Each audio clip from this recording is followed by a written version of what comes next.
ماشي يا ماما. انا هنزل اشتري الحاجات اللي طلبتيها من السوبر ماركت، ولما اجي ان شاء الله نبقى نكمل كلامنا. ماشي يا نسمة، بس ما تتأخريش. يا ماما، يا ماما حرام عليكي، كل ما انزل من البيت اروح اي مكان تقولي لي ما تتأخريش ما تتأخريش، وانا اقول لك حاضر يا ماما. يا ماما يا حبيبتي ريحي نفسك شوية. انا عمري رحت اي مكان واتأخرت؟ يعني يا نسمة بلاش اخاف عليكي.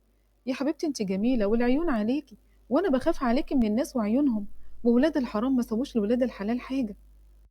ربنا الحافظ يا ماما. يلا انا هنزل علشان ما اتأخرش وماما تزعق لي. انسة نسمة، يا نسمة، يا نسمة. ايوه يا سيف، في حاجة؟ انت برضو يا نسمة لسه مش عايزة تبلي ريقي؟ ابل ريقك؟ ابل ريقك يعني ايه؟ انا مش فاهمة. يا نسمة انت عارفة اني بحبك من زمان، من اول مرة شفتك فيها، وصارحتك اكتر من مرة بحبي ليكي، وان عايزة اتجوزك. وانا في كل مرة اقولك ما ينفعش يا سيف، ما ينفعش. انت اخويا وجاري، وانا مش شايفاك اكتر من كده. ما هو اللي هيجنني انك مش شايفاني خالص، وانا شايفك كل حاجة في حياتي. يا نسمة انا لو لفيت الدنيا بحالها مش هلاقي بنت في اخلاقك وادبك وجمالك. انا مش طالب منك غير فرصة، فرصة واحدة بس، اثبت لك فيها حبي ليكي. والله يا نسمة ما هتندمي. من فضلك بقى يا سيف، كفاية كده، واديني انت فرصة افهمك انك اخويا، اخويا وبس. بعد اذنك يا سيف، انا اتأخرت ولازم امشي. انا نسمة، عمري 22 سنة، متخرجة من كلية تجارة انجليش، من أسرة متوسطة الحال، وحيدة ماما وبابا.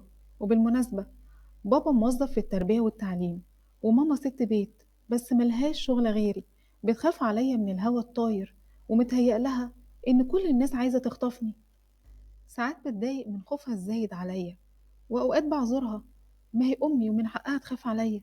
ومن وقت ما اتخرجت من الكلية وهي حبساني في البيت، ومش بخرج إلا معاها. بس بابا قدر الحمد لله يقنعها تفك عليا شوية، وتسيبني أنزل أشتري طلبات البيت، أهو أحسن من الحبسة. وفي مرة وأنا في السوبر ماركت، عيني وقعت بالصدفة على شاب وسيم. أول ما عيني جت في عينه قلبي دق، معرفش ليه، وإيدي تلجت. مع إني طول عمري مش بعترف بالحب من أول نظرة، وياما شباب كتير عرضوا عليا حبهم، بس كنت بصدهم علشان ما كنتش بحس بأي حاجة من ناحيتهم إلا ده. اشمعنى ده اللي قلبي دقله؟ وقبل ما ألاقي إجابة على السؤال، لقيته قرب مني وبيقول لي: إزيك؟ عاملة إيه؟ قلت له: هو أنت تعرفني قبل كده؟ قال لي: لأ، أنا أول مرة أشوفك، بس حاسس إن أعرفك من زمان. أنت بتعاكس بقى.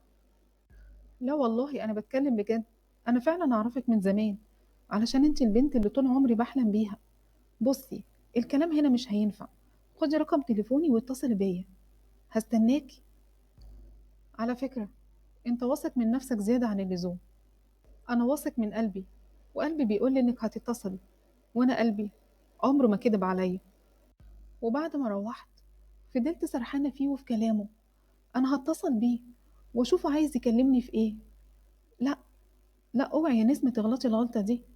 انت عمرك ما كلمتي حد، ولا كنت على علاقة بأي حد.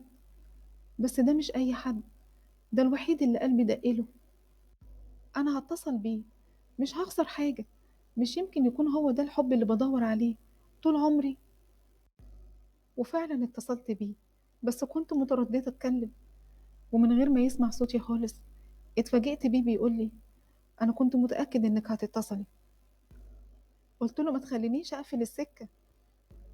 قال لي: لا من فضلك استني، أنا ما أقصدش أي حاجة، أنا بس كنت عايز أسألك، أنت بتؤمني بالحب من أول نظرة؟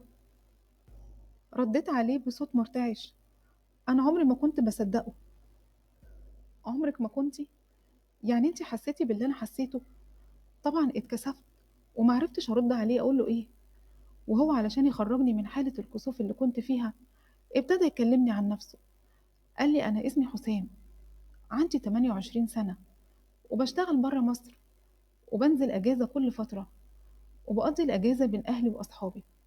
ويوم ما شوفتك في السوبر ماركت كنت خارج مع صاحبي، ووقفت بالعربية علشان أشتري مية، قصدي علشان أشوفك.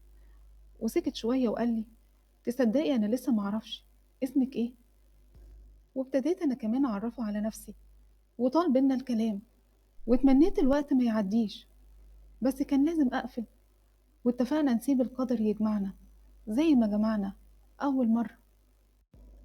وبقيت أروح السوبر ماركت كل يوم على أمل إن أشوفه، وبعد أسبوع من كلامنا في التليفون قدر القدر يجمعنا مرة تانية. وقفت واتكلمت معاه، بس ما قدرتش أطول علشان ماما ما تقلقش عليا. بس قبل ما أمشي طلب مني نتقابل في أي مكان أختاره، وأنا عارفة إن طلبه صعب يتحقق علشان ماما. هقول لها إيه؟ وفكرت أفهم ماما إني خارجة أنا وصاحبتي، وكانت أول مرة أكذب عليها. وافقت، بس طبعا بعد عذاب. ورحت وقابلت حسام، وكانت أسعد لحظات حياتي هي اللي كنت مقضيها وأنا قاعدة معاه. وصارحني حسام إنه بيحبني وعايز يتجوزني، وإنه هيفتح أهله في جوازنا. وقال لي إن بعد الجواز هسافر معاه لأنه مش هيقدر يستغنى عني. طبعا كنت طايرة من الفرحة، وروحت البيت وكنت في انتظار المكالمة اللي هتسعد قلبي وحياتي. وفعلا حسام كلم أمه وقال لها: مش انت يا أمي نفسك أتجوز؟ أيوة طبعا يا حسام، دي أمنية حياتي يا ابني، أفرح بيك. قولي بقى يا حبيبي، حاطط عينك على حد ولا تسيبني أنا أختار لك؟ لا يا أمي، أنا عايزك انت تختاريه. بس كده، من عينيا. هختار لك بنت على ذوقي، وانت عارف ذوق أمك بقى، لازم تكون أدب وأخلاق وجمال. ماشي يا أمي ماشي، اللي انت شايفاه. وفضلت في انتظار حسام، بس هو مش بيتصل. وفات يوم واتنين، وفكرت أكلمه بس اترددت. لحد ما فات أسبوع، قلت لنفسي: لأ، كده كتير، أنا لازم أكلمه وأطمن عليه. ألو، حسام، أنت سامعني؟ أيوة سامعك. طيب مش بترد عليا ليه؟ أنا معاك ياهو، اتكلمي. أنت بقالك أسبوع ما كلمتنيش، وأنا قلقت عليك. معلش، كنت مشغول شوية. مشغول؟ طيب خلاص، أنا هسيبك دلوقتي، ولما تفضى كلمني. وقفلت السكة، وأنا قلبي بيقولي في حاجة تانية هي اللي بعدته عني، بس مش عارفة إيه هي. وكل يوم بيمر عليا ومش بيكلمني حسام، بيتأكد اللي في دماغي إن في حاجة غامضة وأنا مش فاهماها. لحد ما جه يوم عيد ميلاده، جبت له هدية وقلت أوديها له، وتبقى فرصة أعرف فيه إيه وإيه اللي مغيره. بس مش هينفع أروح له البيت ولا الشغل. طيب أتصل بيه الأول، ما أنا لازم أعرف ماله. وفعلا اتصلت، بس اتفاجئت بصوت مش صوته. قلت له: مش ده تليفون حسام؟ قال لي: أيوة، أنا صاحبه. معلش، أصل حسام مشغول دلوقتي ومش هيقدر يرد عليكي. انتي نسمة مش كده؟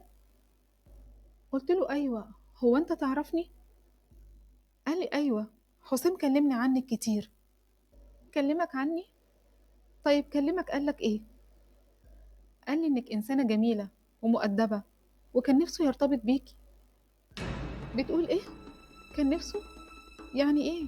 أفهم من كلامك إنه خلاص ما بقاش عايزني؟ أنا لازم أكلمه وأعرف إيه اللي غيره من ناحيتي. ده خلاص كان رايح يكلم أهله على جوازنا. إيه اللي حصل؟ أنا عايز أعرف، أنا خلاص هتجنن. من فضلك، من فضلك خليه يكلمني. يا نسمة فهميني، حسام مش هينفع يكلمك دلوقتي. أصل أصل حسام هيتجوز النهاردة. أنت بتقول إيه؟ حسام هيتجوز النهاردة؟ طيب ليه عمل فيا كده؟ ليه؟ والله يا حسام أنت ظلمت البنت دي واضح إنها بتحبك قوي، وباين من كلامها إنها مؤدبة. أنا عارف إنها بتحبني، وعارف إنها مؤدبة، بس تقدر تقولي إزاي أثق فيها بعد كده، بعد ما كلمتها وقابلتها من غير أي ارتباط؟ يا ابني حرام عليك، دي رضيت تقابلك علشان حبيتك ووثقت فيك. خلاص، فات أوان الكلام ده. وقررت أروح أبارك له على جوازه، وعلى الدرس اللي علمهولي إن مثقش في حد مهما كان مين، وإن يوم ما أفكر في الجواز أفكر بعقلي وألغي قلبي خالص. وقدمت له هدية عيد ميلاده وجوازه، ومشيت وأنا حاسة إن رجلي مش لامسة الأرض. وأول ما قربت من البيت شفت سيف واقف قدامي. قلت له: هو أنت لسه عايز تتجوزني؟ قال لي: طبعا، دي أمنية حياتي. قلت له: طيب خلاص، روح كلم بابا. واتجوزت سيف، وأنا مش عارفة اللي أنا عملته ده صح ولا غلط. ولحد هنا خلصت حكايتنا النهاردة. لو عجبتكم ما تنسوش اللايك والاشتراك وتفعيل الجرس للكل علشان يوصل لكم كل الإشعارات أول بأول، ومشاهدة القصة للنهاية. أشوفكم في حكاية جديدة قريب إن شاء الله.